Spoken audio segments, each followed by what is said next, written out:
তো hello guys, আজকে আবার একটা নিউ ভিডিও নিয়ে চলে এলাম। আজকে হচ্ছে সাথী বৌদি যাবে বাপের বাড়ি।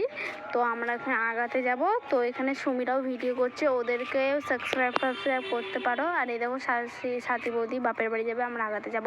আর ওর একটা মেয়ে আছে দোদো, ও পাড়াতে না থাকলে পাড়াটা পুরো ফাঁকা ফাঁকা লাগে।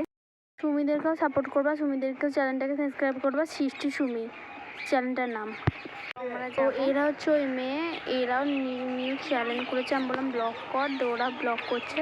তো ওখানে সাথী বৌদিরা আছে, একটা মেয়ে আছে অশ্মি, এত জ্বালাতে পারে।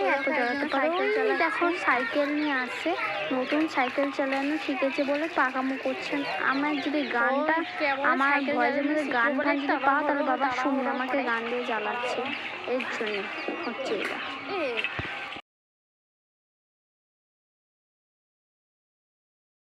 দেখলো এখানে একটা কাকুকে হাঁটতে নিয়ে এলো, এটা হচ্ছে দাদু ওর বড় মার সাথে দেখা করতে গেল। দিয়ে আমরা এখন যাবো এক্ষুনি।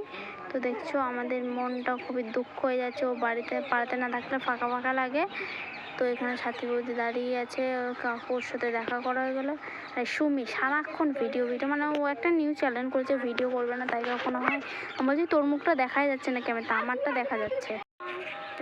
যাচ্ছে এখন দোদো পাড়াতে না থাকলে কেমন ফাঁকা ফাঁকা লাগে না বল? সবার কোলে থাকে কেমনই লাগে একটা।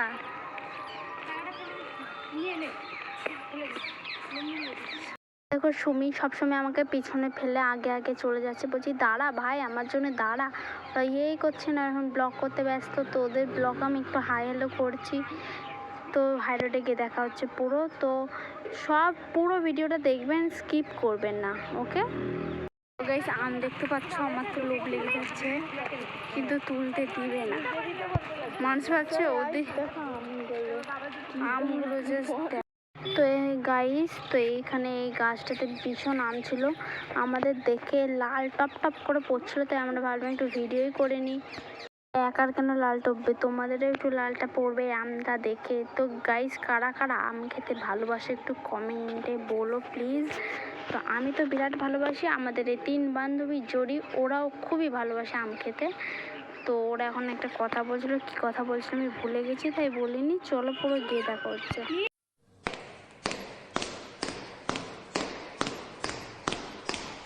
তো এবার বৌদি টুকটুক ধরবে। আর সত্যি একটা কথা বলি, দোদো যদি পাড়াতে না থাকে তাহলে সত্যি আমাদের খুবই দুঃখ হয়, পাড়াটা ফাঁকা ফাঁকা লাগে। পূজা দিদি দোদোকে কোলে নিয়েছিল, তো ভাবলাম আমি দোদোকে কোলে নেবো, পারলাম না, কারণ দোদো আসতে চাইছিল না। ওই দেখো এখানে অটোটা দাঁড়িয়ে আছে, ওইখানে দোদো ওই অটোটায় করে যাবে দোদোরা। তো খুবই মানে লাগছে, কারণ দোদো পাড়াতে না থাকলে কেমনই লাগে, পাড়াটা ঝিমানি লাগে। তো ওরা চাপছে এখন অটোতে, মানে জানটা দুকপুক করছে। তো অটোতে চেপে নিল।